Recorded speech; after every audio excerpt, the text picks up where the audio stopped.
out there. Welcome to the Life Stories podcast, a short chat sharing the tales of wonderful, extraordinary people. I'm life story writer Felicity Lenihan, and I believe everyone's story is important and should be told. Have a listen and see if there's anything in today's story that's similar to your experience. Good morning, Kerrie McGilvray from New South Wales. Thank you for being my guest today on the Life Stories podcast. So let's start with where you grew up and what led you toward your first career choice. Sure. Um, I grew up in Guildford out in Western Sydney, and I went to an all-girl high school, and I hated that. Why? And Why did you oh, think? it was- oh, teenage hormonal girls can be very nasty. Mm, So was yeah, not super keen on that. yeah, But then in my teens, I kind of really developed this passion for cars. yeah, And that led me down the path of being a mechanic. In I wanted to leave in year 10. Mum said no, obviously. So year 11 and 12, we were allowed to do like pre-apprenticeship programs back then, and I did mechanics. So I started going to a workshop for pretty much 12 months, one day a week or one afternoon a week, yeah. and was working on cars. That's And while when I you were left, still doing school. yeah, while I was doing school, so in year 11 and 12. Yeah, yeah, okay. So it was really good. It was just down the end of the street of the school, so it was easy. Mm, And yeah, I loved it. yeah, Loved the grease. I loved the smells. I loved the fixing things. Like fixing things always been a big thing for me. So yeah. So uh, what sort of things did you used to fix then before you came to cars? oh, I didn't really fix much before, Yeah, like before that, but I that's where always you thought discovered it. differently. Yeah, yeah, Yeah, I always thought differently, and I thought things could be done better, and I thought outside the box. yeah. Basically ripped the box up. Never lived in there. Never fit in any pigeonhole, anything. I love that. And I never understood why I was so different in high school. So it wasn't until I was in my 40s that I discovered when they suspected my eldest had ADHD Yeah, that generally comes from one of the parents. And yeah, I did the online tests and all the things, and yeah, it was me. It was certainly not my husband. yeah, Um, yeah, so he got that amazing trait, but that made so much sense when I look back at my career and my life as to why I was the way I was. And yeah. all of a sudden it was all okay. Oh, that's good. That's Yeah. really good. So, Yeah. going back a little bit, where did the love of cars start? Um, so my grandfather, I lived in the house with my grandparents. My mum was a single mum, and my grandfather used to, take me out to the car and we'd check the oil before our long trips and we'd fill the water. It was just the simple things. Yeah, But then I'm like, oh, I really liked it and was spending time with him. And he used to work in a workshop. Like he wasn't a mechanic, but he worked in a workshop. So sometimes in the school holidays, I'd go down to work with him and, I'd chat with all the other mechanics because he worked at Australia Post and they all worked on big trucks. And I'm like, oh, this is cool. yeah, And, I kind of just like, you know what? I think I want to fix cars. yeah. And Um, what did your mum say when you said, I know she didn't want you to leave school, but specifically I want to work on cars? yeah, she goes, well, why don't you become a mechanical engineer? Great And I'm like, response. yeah, I don't want to design cars, Mum. I want to fix them. So, Yeah, yeah, so yeah, it was a bit interesting mm, time, um, yeah, but I really enjoyed it. Like yeah, it was quite funny actually. After school, I tried to get a job as a mechanic, as an yeah, apprentice, yeah. and that was one hell of a roller coaster. Right. What So happened? yeah, so I went to about 40 interviews and got 40 no's. Wow. And a lot of Why? it, this is like 25 years ago, Yeah. right? So Why do you think that was?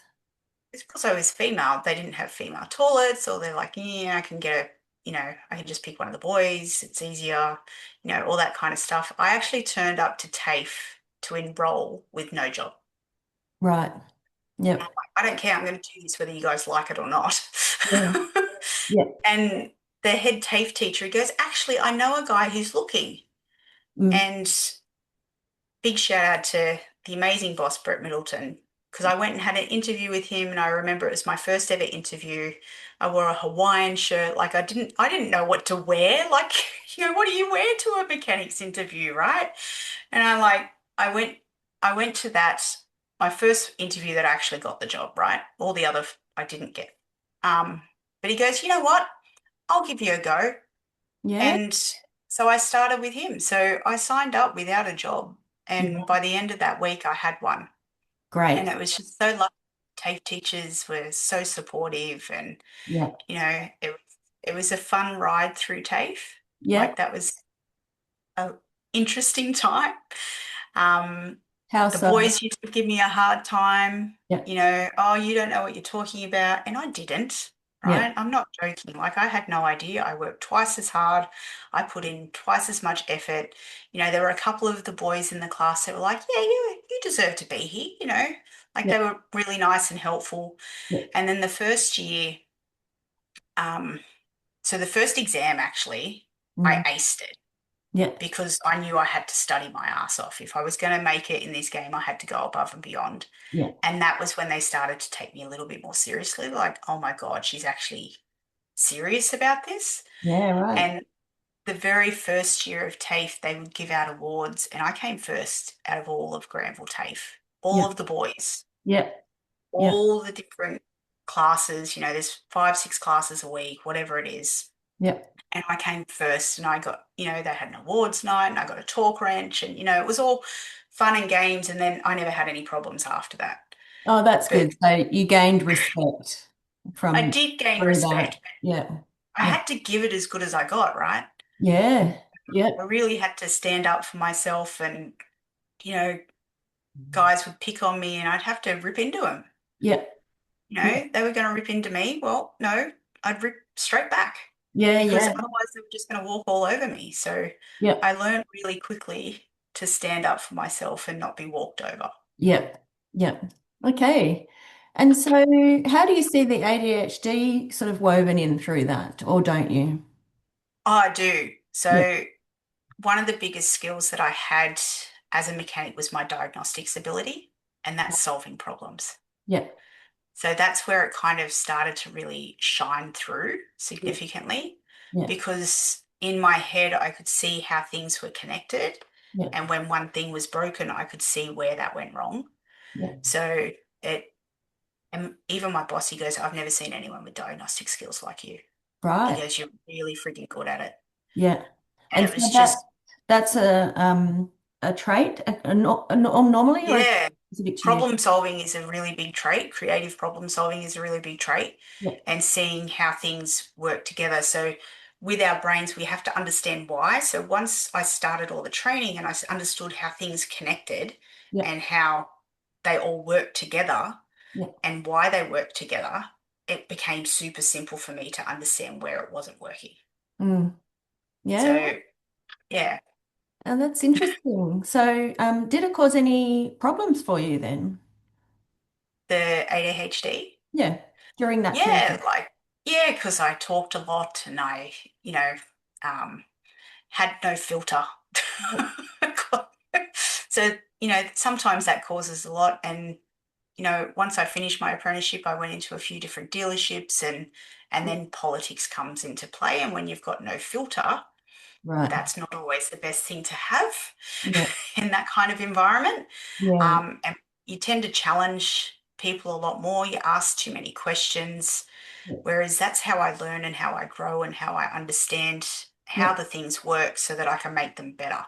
Yeah, that feeds Um, into your super skill, right? Yeah. yeah, that's right. Yeah. So it's quite fascinating how in certain industries and certain environments, it's really valued Mm. and not so much in corporate.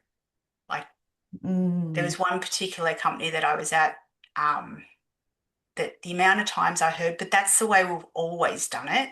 Yeah. And I would just roll my eyes and like, it doesn't mean you have to keep doing it that way. It's stupid. Like, Yeah. it would get me in so much trouble. Yeah. Like, why are Yeah. you asking questions? Yeah, Like, right. because I think we can do it better. Yeah. And that's how things change for the better, right? To ask That's questions right. of there and find the answers. So, Yes. so how long did you stay with Brett Middleton Mechanics, was it? So Brett? I did 4 years with Brett. Yep. And then I went into dealerships as a service advisor. So I came off the floor and into the dealerships as a service advisor, and I did that for probably about another 4 years. Did you enjoy that? Um, for the most part, yes. Yep. There was I actually enjoyed Brett Middleton more Yep. because it was a small family. There was only three of us Yep. and his dad. His dad was amazing. He was a retiree and he'd come in and do the books and Mm. he was a lovely old man. But Yep. going into it was like a real family atmosphere. But when I went into the dealerships, wasn't the guys on the floor that were the problem or the guys in the office. It was actually the customers.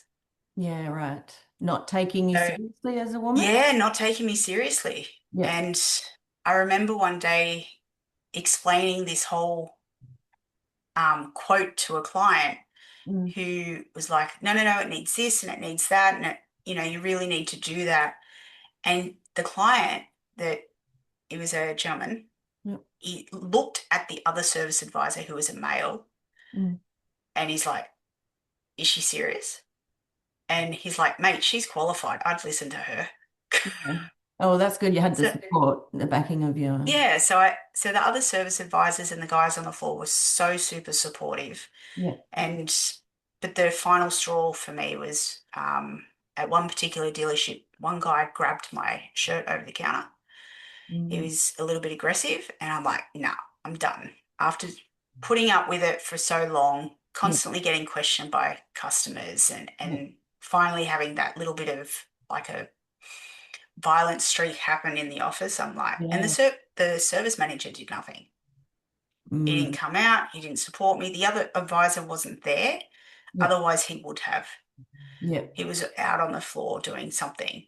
And Yeah. I'm just like, I'm done.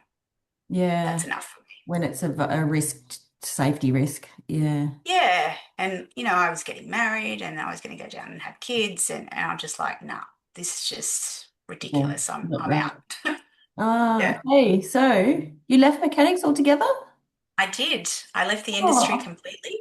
that's sad. Um, Or It were you was. It ready? was a little bit sad, but it was nice not to have grease under the nails and not have to worry about that before I went out anywhere. And not the smell of gearbox oil or petrol or, you Yeah. know, all the fun smells that you get when you work in a workshop.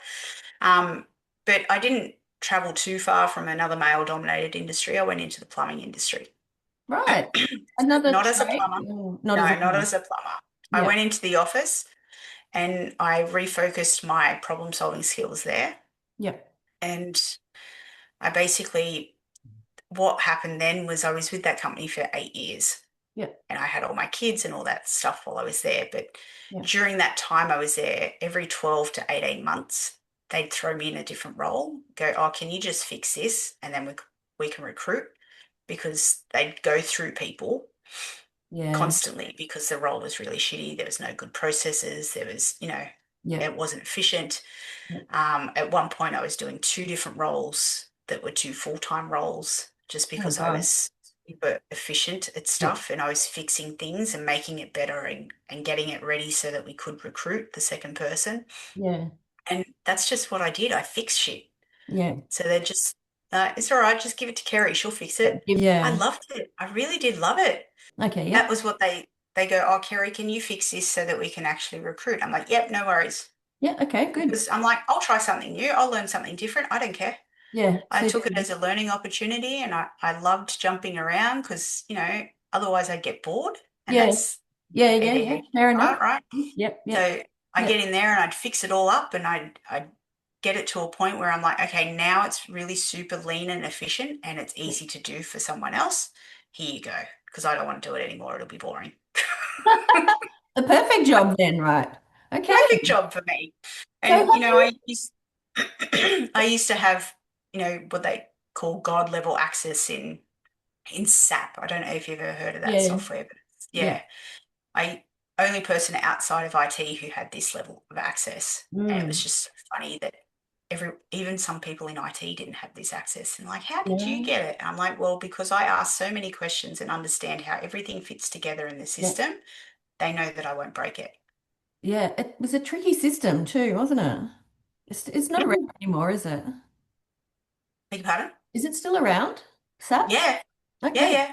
Hmm. But really for big, big companies. Yeah, yeah, yeah, yeah. So, Okay. Well, well done but you because I've worked with it and it totally confused me. So oh, I liked it. It made sense to me. yeah, great. Okay. So have you ever worked in um a female office? Um, Female heavy office, I suppose. Yeah. no, really. Mm. Yeah. No. So almost every role that I've been in has been very male dominated. Yeah. Um, my current business is all female, Okay. And what's your which is a current business? surprise. Yeah.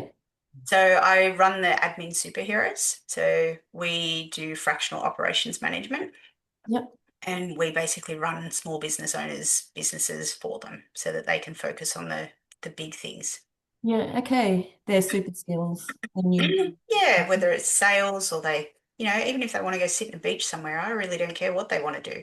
Yeah. But we'll run it for them so that they don't have to get stuck in the day-to-day weeds of the business and they Okay. can focus on scaling, growing, all those different kinds of things. Yeah. Okay. So, are the business owners the females, or you have a team of females? No, my team are all female. Okay. And how's that been? I love it. We've all worked together before, Yeah. so it's really good to bring everyone back together, Yeah. and we work really well with each other. Yeah. It's the right kind of females. Yeah. Yeah. So if you know what I mean. Yeah. Yeah. Yeah. I found it And very hard to connect with females a lot throughout my career. yeah. And it wasn't intentional. I think it was probably had something to do with the ADHD Hmm. because I have no filter Yeah. and I like to help everybody. And sometimes it can be taken the wrong way. Sometimes I come up if, some people feel intimidated by that. Yeah. And so it always was really a bit of a struggle connecting strongly with some females. Yeah. But as I've gotten older, I'm getting a lot better at it. Yeah. Yeah. And you found the right ones. Yeah, the right ones make a big difference. Yeah. Yeah. The ones that aren't out to compete, they would rather collaborate. They're my kind of females. Yeah. Yeah. Mine too. I agree. Yeah. So, did you start the business because you had a family, or how did you transition from the plumbers to what you've got? Yeah, so I went from the plumbing industry into the consulting space. Yep. So as an operations manager, Yep. um, because of all my problem solving skills throughout my career, that kind of led me into that role. Yep. Um, and that was like the project management consulting space. So I learned a lot of project management skills and redeveloped those as well, which I already knew, but I didn't realize I knew, Yeah. if that makes sense. So, um, but I actually got made redundant. So Mm. because I got made redundant, I thought, you know what, I'm sick and tired of working for shitty bosses. Yeah. I'm just going to start my own. And Yeah. that was 2.5 years ago. Oh, fantastic. And here we are. There's a team of myself and three others. And yeah, we'll probably be expanding before the end of the year. I Amazing. even, yeah, I even acquired an additional business about 6 weeks ago. So, Yeah. um, yeah, I'm a crazy person who has multiple businesses. Yes. But it sounds like it suits you. You can't ever get bored with multiple businesses, surely. That's right. And, you know, we even started one earlier this year with my husband. So, the one that we do together is we flip houses. Oh, right. Well, that's no mean feat. But he's got a trade background. He's a cabinet maker joiner. So, Yep. and we've renovated our house multiple times. Our marriage has survived it, which is fantastic. So, we figured we can do that. And Yep. we didn't want to go on the block because that's just too much time commitment. So we'll do it ourselves. Yeah, yeah, yeah, yeah. Oh, awesome. Well, hats off to you because I could never do that. We've renovated our house and that was it. Well, Risky enough the first time. sorry. Risky enough the first time, huh? Yeah, that's right. So I guess I just want to wrap it up with one more question for you. do you have any advice for girls wanting to enter the trade, any trade? So I've got a year 10 daughter who's looking at the next 2 years and what she wants to do. Yep. So for 15, 16-year-old girls, what would you say about entering the trade? A lot's changed.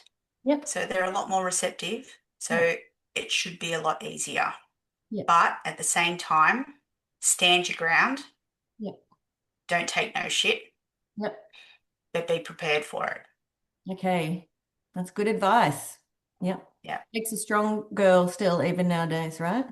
Yeah, absolutely. It still does. I mean, the apprentices around these days are a lot more receptive to it, Yeah. but it might be some of the olders that you might cop some of the flack from Yep. that are still, in their old style ways. Yep. But Yep. then sometimes it's not them. Yeah. So, but it's not going to be easy. Yeah. That's the key thing. It's not going to be easy, but god damn, it's worth it. Oh, that's good. It's That's good really worth advice. it. Yeah. And pick the ones that pay better. That's advice to any apprentice tradie, isn't it? Yeah. Yeah, I've got two teenage boys and both of them want to be tradies. Yeah. And we've had the discussion, one wanted to be a mechanic like mum. And I'm like, don't touch that. I said, everything that you touch in the mechanic world is cancerous. I said, pick a different trade. And the Yeah. other one wanted to be the same as hubby. And I'm like, yeah, everything he touched was cancerous too. So let's not do those two trades. Yeah, right. That leaves you with electrician and plumber. Yes, so that's what they've landed with, an electrician and a plumber. I'm like, that's Oh, perfect. fantastic. Yeah. Well, there you go. They make the most money Yep. and they will also help when we're flipping houses. So Yeah. What a fantastic. team. What a team. That's powerhouse of a family. Yes. Yeah. So Okay, it'll be well, very thank exciting. you. Yeah, yeah, definitely. Thank you so much. It's been super interesting to chat with you. Thanks for having me. It was That's all great. right. Okay, thank you very much.